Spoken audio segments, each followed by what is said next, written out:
Nestled deep within the Adirondacks was a town no one spoke of, a place erased from maps and forgotten by time. Whispering Pines. Legend had it that no one who entered ever returned, but such stories rarely stopped the curious. For Elise Carter, a freelance journalist, curiosity was a professional hazard. She had stumbled across a faded newspaper clipping at a second-hand store in Albany. It told of a town evacuated in 1923 after unexplained events. Elise, drawn to the eerie tale, decided it was worth investigating. After all, a scoop on a forgotten ghost town could make her career. The road to Whispering Pines was as desolate as she'd imagined, winding through dense forests that seemed to grow darker the deeper she drove. Her GPS lost signal hours ago, leaving her to navigate by instinct and a crudely drawn map she'd found online. By the time she reached the outskirts of the town, the sun had sunk below the horizon, painting the sky a bruised purple. The air was heavy, laden with the scent of damp earth and pine. Whispering Pines appeared abruptly, a collection of rotting wooden structures and crumbling brick buildings swallowed by ivy and moss. The silence was absolute, save for the faint rustling of the trees.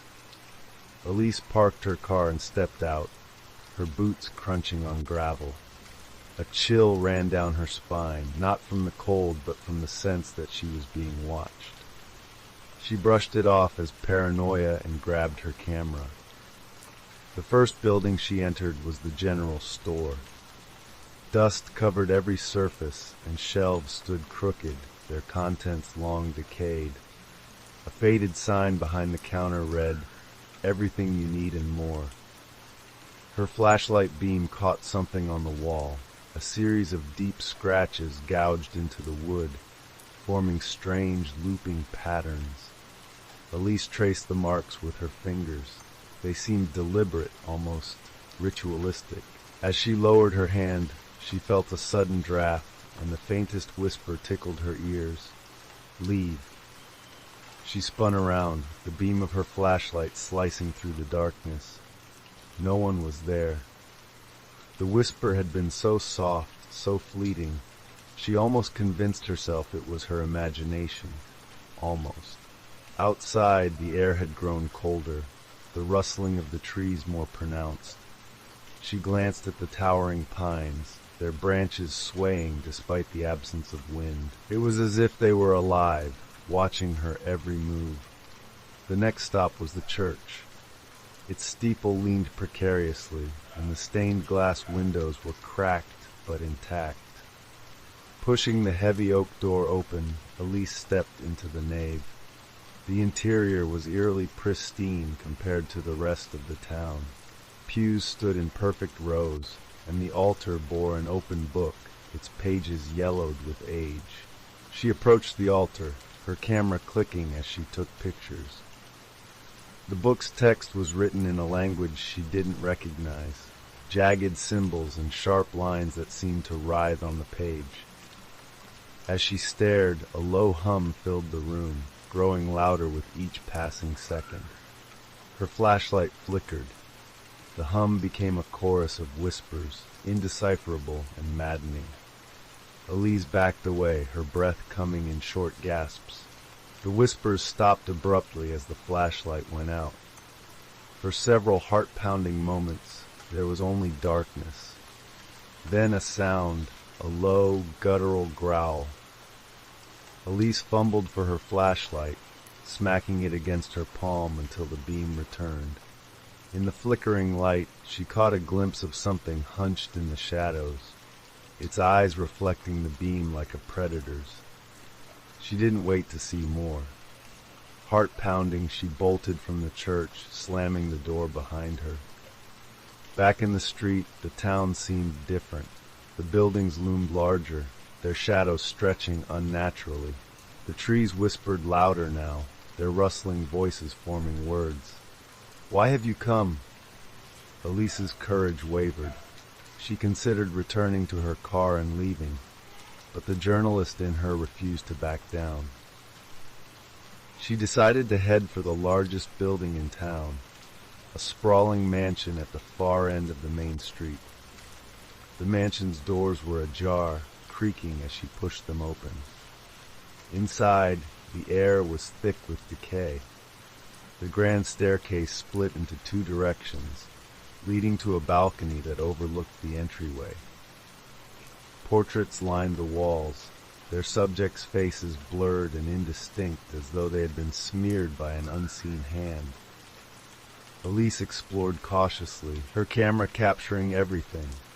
Each room told a story of abandonment, dusty furniture, broken mirrors, a child's toy left in a corner. But one door at the end of a long hallway was different. It was pristine, as though it had been untouched by time. She opened it. Inside was a study, its walls lined with bookshelves. A massive desk dominated the center of the room, and on it lay a journal. The journal's cover was embossed with the same looping patterns she'd seen in the general store. She opened it, her fingers trembling. The pages were filled with frantic handwriting, describing the town's descent into madness.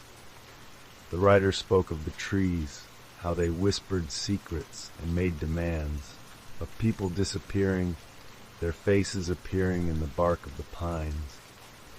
The final entry read, "The trees are alive. They feed on us. If you hear the whispers, it's too late."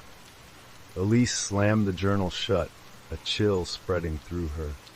She turned to leave but froze. Standing in the doorway was a figure, its features obscured by shadow. "You shouldn't be here," it rasped, its voice layered with dozens of others. Elise backed away, her pulse racing. The figure stepped closer, the shadows clinging to it like a second skin. She bolted, tearing down the hallway and out of the mansion.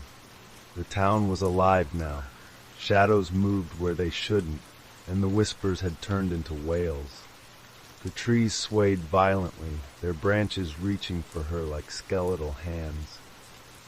Elise ran to her car, her breath hitching. She jumped in and turned the key, but the engine refused to start. Panic set in as she tried again and again, the wails growing louder, closer. A branch smashed against the windshield, cracking the glass. She screamed, abandoning the car and running into the woods. The trees closed in around her, their trunks twisting unnaturally. Faces emerged in the bark, horrified, screaming faces. She stumbled, falling to the ground. The whispers engulfed her, a cacophony of voices that spoke of despair and eternal servitude. She looked up to see the pines bending toward her, their roots writhing like serpents. And then, silence.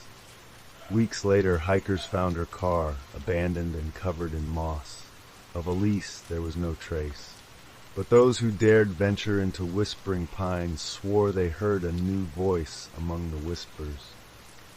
A voice pleading for help, trapped forever in the embrace of the trees.